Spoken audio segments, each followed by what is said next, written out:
Hi everyone, and welcome to Ohio Nicole Creates. This week I am working on a postcard, a watercolor postcard, and in order to create my postcard, I am using the no line watercolor method. And this method is really neat because you can use a lighter color of stamp pad to stamp any image that you would like and then watercolor over it to create a really nice finished watercolor image. I like to use the Strathmore postcards because they're nice and thick and heavy, and they actually hold up in the mail really well, so you don't have to worry about your artwork getting damaged. It's just a really nice postcard to use. The stamp that I'm using is the Spring Window stamp, and it actually came in the card kit for the March 21 Simon Says stamp card kit. And what's really neat about this stamp is that it has the window, and then it also includes the bricks that you can arrange for just giving it a little bit more of a dimensional feel with the wall. To stamp the image, I like using, as I mentioned, a light color, and for this particular stamp I am using Barley Beige from Simon Says Stamp, and I'll put a list of materials down below just in case anybody is interested in what I use. And if you have found any colors that work well for watercolor, you can let me know in the comments as well, because I'm always looking for ways to improve and really get these images to shine. I am using my Bira stamp platform here, and I like using this stamp platform because it gives you a little bit of time to play with the arrangement of the various elements and where you would like to incorporate. As you could see, I had a bit of trouble deciding exactly where I wanted those bricks to come up so that they would be nice and even. But the stamp platform is nice because you can stamp an image several times. So if the ink is not dark enough, you can restamp an image, and using the stamp platform you can assure that the image is going to go in the exact same area of that you previously stamped. And for the lighter colors, I haven't found there to be too much of an issue because you're really using the colors as a guide. But when you start to use darker colors, or perhaps if you're embossing, this can become important because you want to have that nice clear crisp image.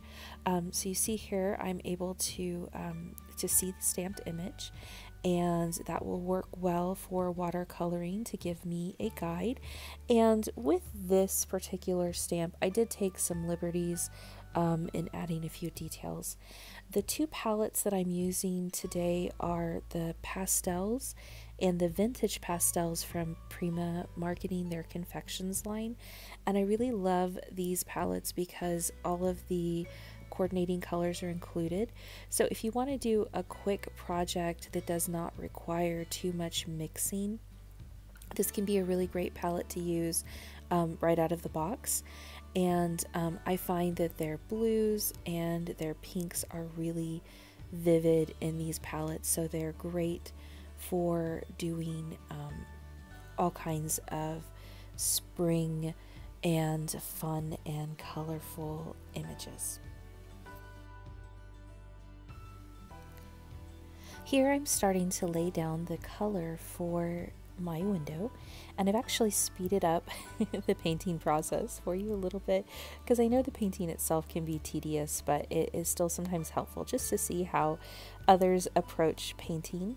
And what I like to do is I actually like to work in layers, so I will revisit the same area several times, and what I usually do is lay down the softest, lightest layer and then work from that softest or lightest layer by adding additional color and additional pigment.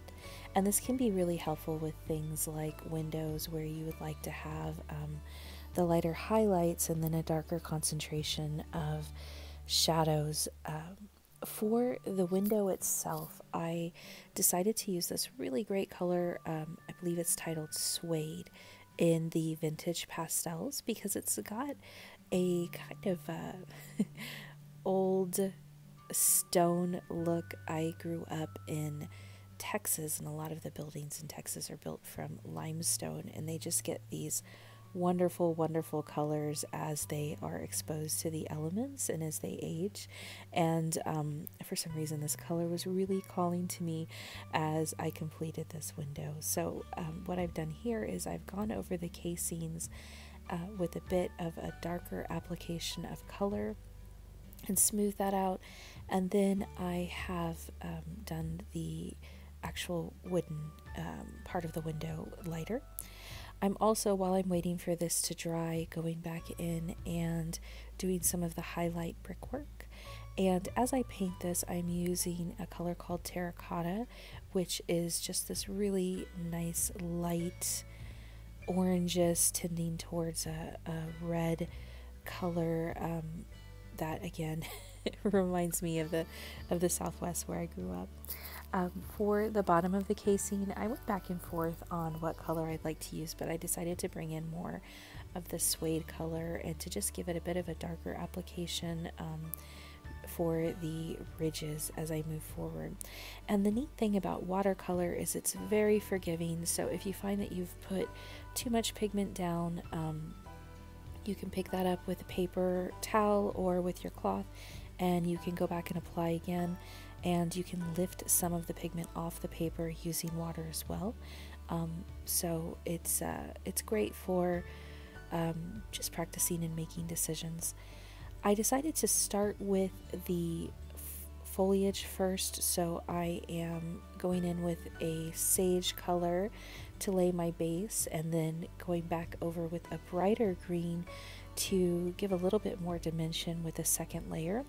And I like to do this when I have a large area to fill, because giving that background color before going in with the details can make the area seem a bit more full and robust.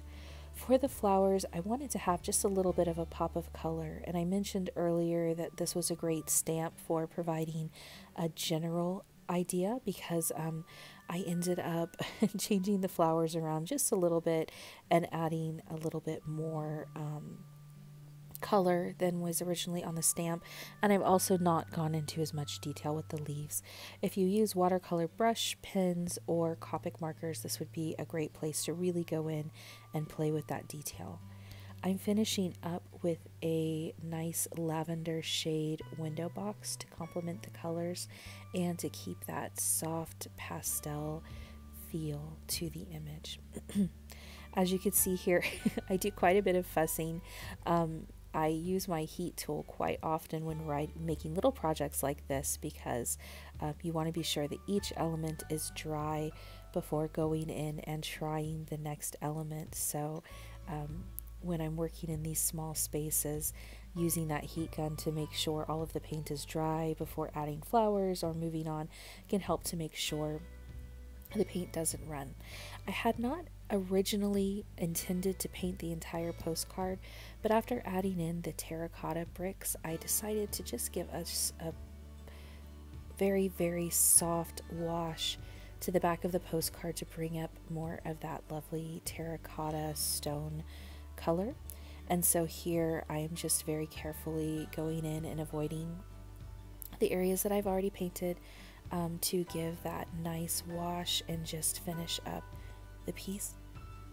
I really enjoy using the masking tape to create lines, and those of you who also paint know that one of the most satisfying parts of a project can be removing that masking tape and seeing that nice crisp line. So I will be doing that in just a second, and you can see here where I'm just going in and providing a little bit more dimension on the leaves and just giving a little bit more detail with some individual leaves and adding a few flowers. And so this is just about done. I'm going to give it a good dry just to make sure all of the elements are complete. And it's always good to step back and take a look. You can stand up, walk around, then take a look again before finishing up, just so that you don't over detail and so you don't under detail as well. So here we are with that final piece, pulling that tape off, which is really fun, and we have our completed postcard. Now, before popping these in the mail, I do like to put an acrylic sealer on them, just so that they are a bit more water resistant, but they do hold up really well. So this is my process for making a watercolor postcard, and I hope that you try it out. It can be a really fun way to send a smile to a family member or friend. And I always suggest signing and dating your work, especially when you're learning a new skill like I am. It is nice to be able to go back over and just see how much you've improved since the start of your journey. So I always date these little postcards. Thank you so much for joining me. I would love to hear your ideas, suggestions, comments, and have you made a postcard for a family member? Tell me about it. Thanks, everyone. Bye.